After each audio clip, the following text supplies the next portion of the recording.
There were people who were guarding an airfield that was near our home. And there were some soldiers who used to come home and chat with us. Whenever they got rations, they could bring for us children, and we were happy. But from nowhere, we could not see these people coming. And our parents told us that those people were taken and killed. These are people from Acholi and Olango. And brute was the force that it started killing its own, even in uniform. And everyone took position to do whatever he could do in the name of keeping the state. And yet the other day, of the 18 points, human rights abuses were echoed as things that are coming to close. Then fast forward, peace-loving, human rights ardent Ugandans mobilized with the Tanzanian forces, and Uganda was liberated. And people sang, people were liberated. And the name of the forces were the liberators, liberating us from what? From tyranny. But what ensued thereafter even became worse. Those who saw bodies littered around the country, littered around the roads, and so forth. And then I was just in primary one, but my schooling was punctuated with a lot of confusion. At times you take a long time not going to school, and so forth. And the years that followed, some of us slept more in the bush than in our houses, because whatever was happening was bad. For my case, I was in Germany, and then there was a rebel group led by Moses Ali. Whenever those groups come, the UNLA will come after that and torture the people that you are part of the rebels. Whenever the rebels come, they accuse you of supporting the government, and so you don't know where to belong. Rights abusers. And they did this at will. And people's hands were all tied behind them. No one could do anything. Then the 80s, the late 70s, and then mid-80s.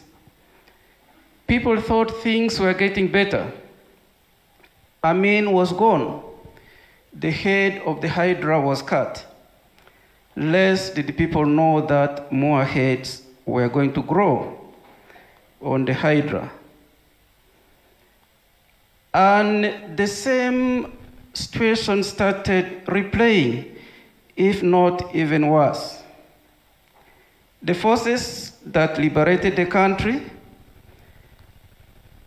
became even more terrible. Revenge killings, torture of the innocent,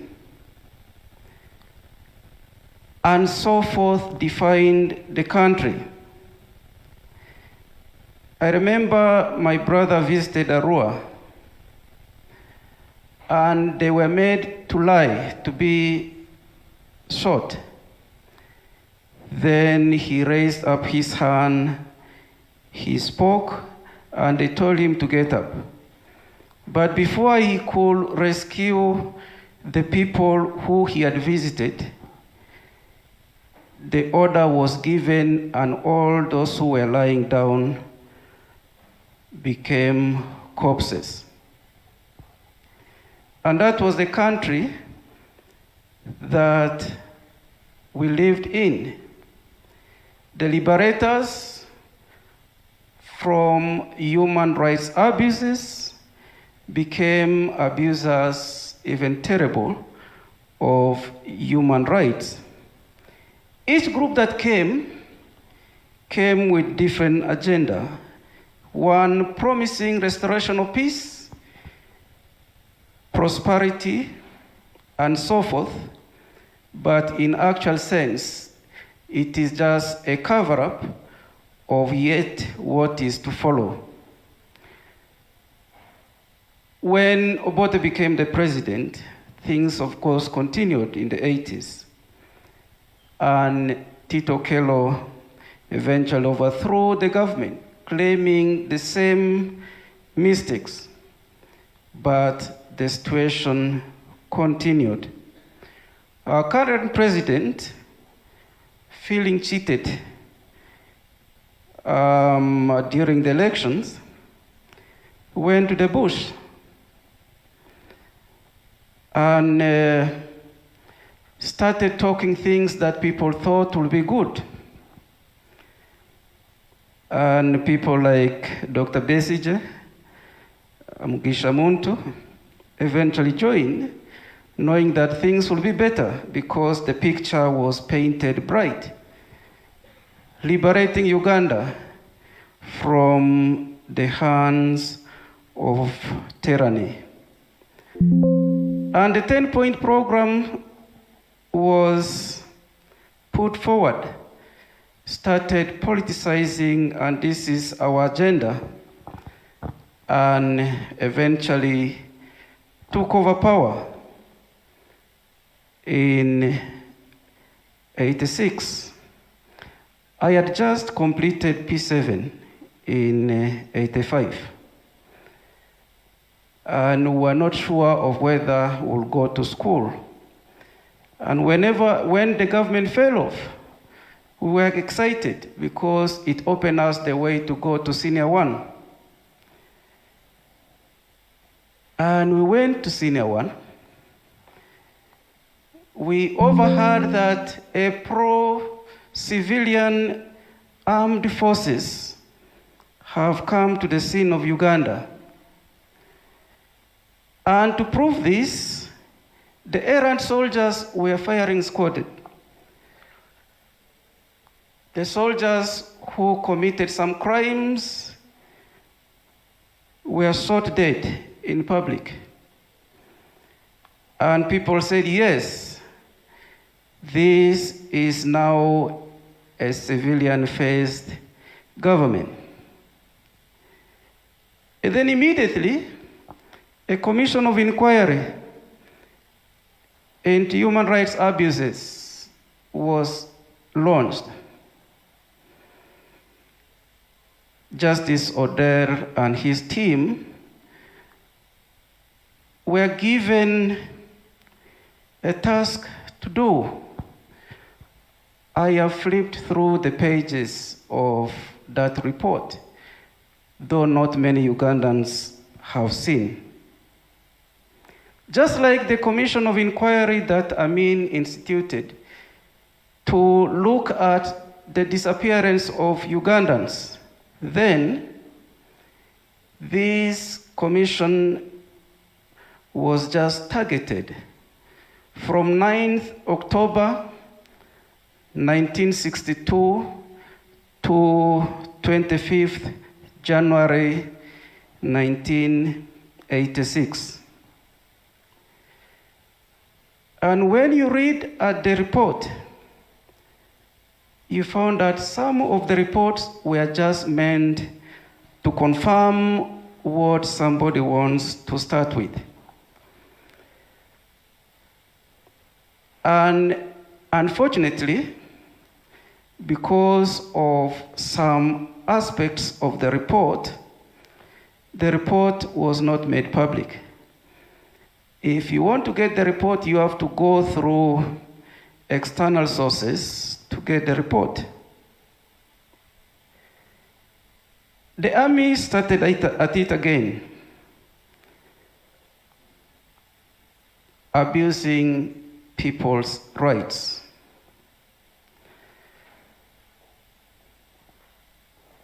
I went collecting data for my PhD, and some of the stories that I gathered could not be taken by people who have faint-hearted. You see, somebody first cry before they tell you their story. Stories of abuses across the country. Economic deprivation, raping of women and girls, sodomy of men in front of the members of their families,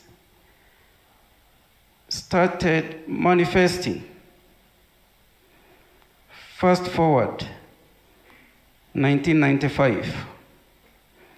A new constitution was promulgated with a beautiful preamble.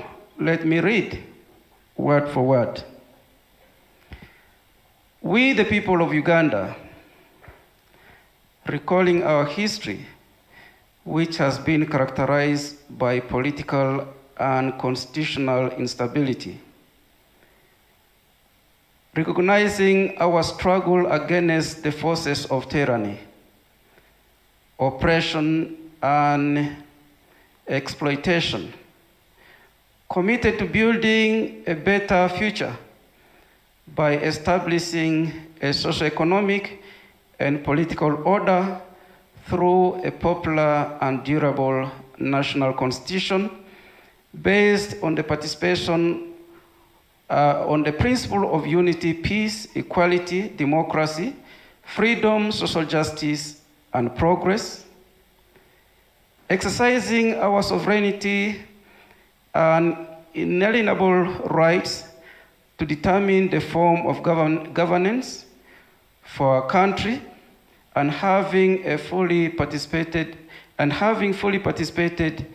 in the constitution-making process, noting that a constituent assembly was established to represent us and to debate the draft constitution prepared by the Uganda Constitution Commission, and to adopt and enact a constitution for Uganda, do hereby, in and through this Constitution Assembly, solemnly adopt, enact, and give to ourselves, our posterity, this Constitution of the Republic of Uganda, this 22nd day of September in the year 1995. A very good preamble. When you read this, you get to know that we, through this, set to correct the wrongs that bedeviled our country over the years. But did we get it? Beautiful preamble indeed. And a whole chapter of the Constitution, chapter 4, is dedicated to human rights and freedoms. But we are witnessing the contrary. With time, of course, series of acts came up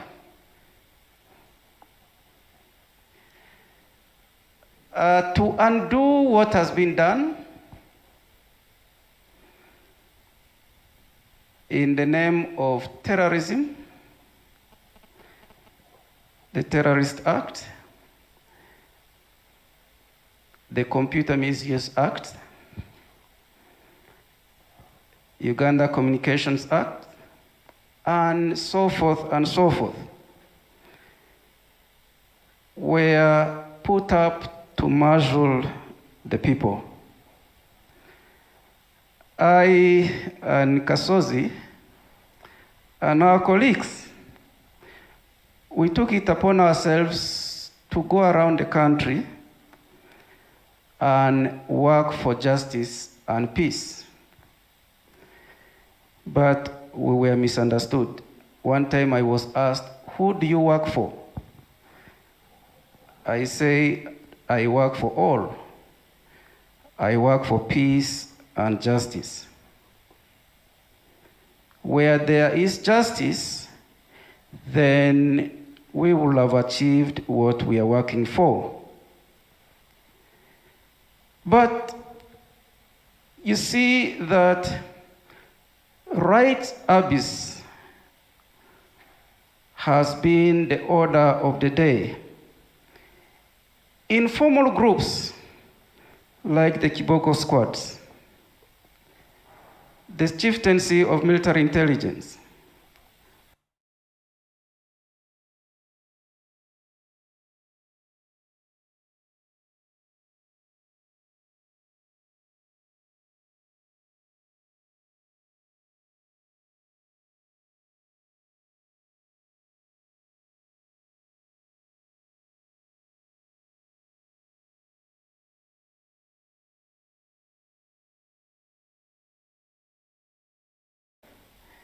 got involved in this saga, and the military for the first time became the arbiter of political controversies in the country, and entrenched pain. But when the head of state goes, SOPs put aside. And the situation that we saw happen this day in 2020 was just but a series of happenings that our people have gone through. People have been disabled. People cannot speak. That which is supposed to be good for the country is not seen to be the good. Good is defined, or rights of people is defined by who says it is a right. We have resources of the country, but you hear some people saying, my oil.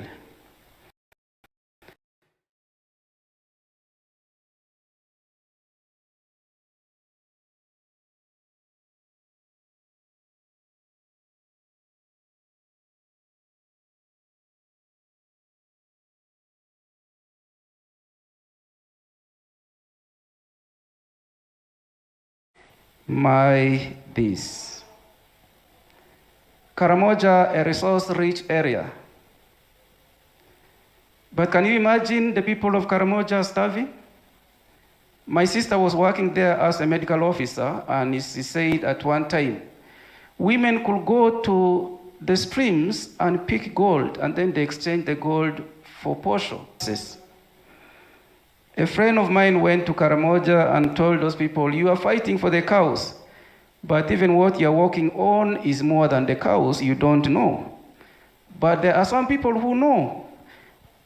Uganda launched a satellite recently, and it is meant to scan the country, locate the mineral areas, and such location will be renegated in the hands of a few who are more Ugandans than other Ugandans.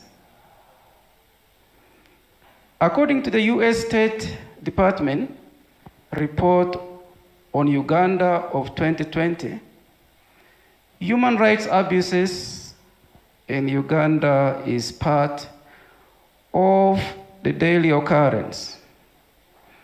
And recently, the Makerere University, HURIPEC, also released their report. And the same is said again and again. The other time, some of us were enlisted to be foot soldiers of the purported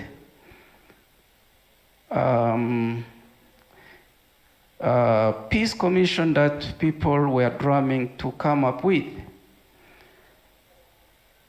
The elders of Uganda, the religious leaders of Uganda, and all other people who were concerned drummed up, and we thought something was going to come. We'll sit down and talk. But the hopes disappeared in thin air. As we talk to ourselves, as we reflect on what is going on in our country, let us be mindful of also doing the right so that people will see us in the right and following that which we need to happen. The other time, Dr. Kiza Besigye was arrested in his own house. I and Kasozi and others went to visit him so that we talked to him. We were told to go away. That was, I think, 2016. When we were turned away, we went to see Honorable Amama Mbabazi. We found there were no security forces there. We went and had time with him. We attempted to make appointments to see the president, to see Kale Kihura and others. We were not allowed because people saw us to be trouble causers. And yet our intention was to see that everybody who is in Uganda live in peace, we see justice, and good interpersonal relationship in our country. As we talk, let us act, because today it is others who have disappeared, tomorrow you'll be the one disappearing. Yesterday, other people were taken to prison, and as I hear of the testimonies, beaten. Tomorrow it may be you to be beaten. But before you are beaten or arrested, try to talk it out so that people who care about the country will join hands and ensure that we see something good happening in our country. For God and my country. Thank you. Thank you very much, Dr. David Omona Andrew. You guys have not done justice to appreciate him. Thank you. He does a fantastic job of periodizing Uganda's post-independence experience along the 9 or so regimes that we've had. And he uses an analogy of a hydra. A hydra is a mythical animal in Greek folklore that cannot easily die. Every time you cut off one head, 5 or more heads come out of that animal called a hydra. And this is the canvas that he uses to paint the keynote address that he has very eloquently delivered. Dr. Omona decries the repetitive trends of misrule, militarism, and rights abuses that run through the country's post-independence lifetime. He also indicts the Museveni regime, which has ruled for longer than previous presidents combined, and beginning with encouraging, while these regimes, just like Amin's, began with hopeful statements, actions like restraining their soldiers, use of the firing squad to rein in errant officers, the same regimes have become what they purportedly fought against. He's talked about atrocities such as rape as a weapon of war in particularly northern Uganda, economic deprivation, and that even with a constitution that was promulgated in 1995 and the hope that it represented, we've still reverted to the same state of affairs that we were in pre-1995. He talks about the trends of legislation like the Computer Misuse Act, Anti-Terrorism Law, Anti-Money Laundering Act, and several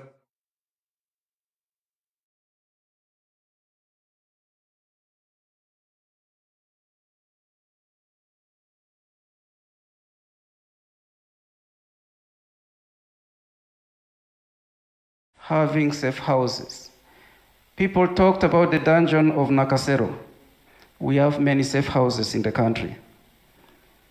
You get a general standing up saying, we shall shoot and kill, and nothing happens.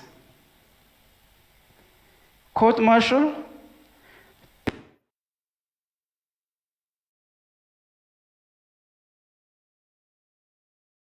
direction of the authorities, and our submission, And if your lordships and your leadership grant me latitude, by characterizing the pleadings before you.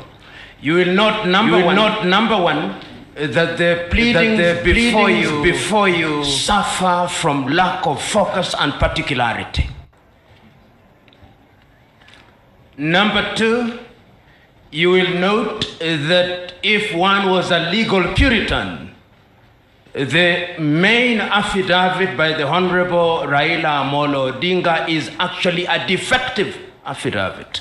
My learned teacher, Feroz Noroji, is here. You cannot start an affidavit with we. I'm simply characterizing that affidavit.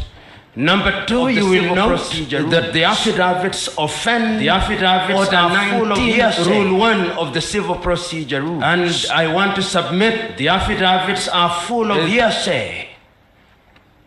And I want to submit that Article 159 is the refuge of those who are on a fishing expedition.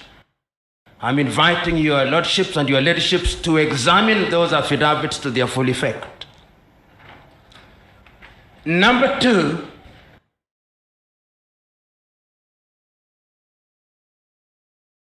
militarized police only beat. I don't have enough copies, but I will take you, if you permit me, to the foundational reason given by the principles of the political coalition called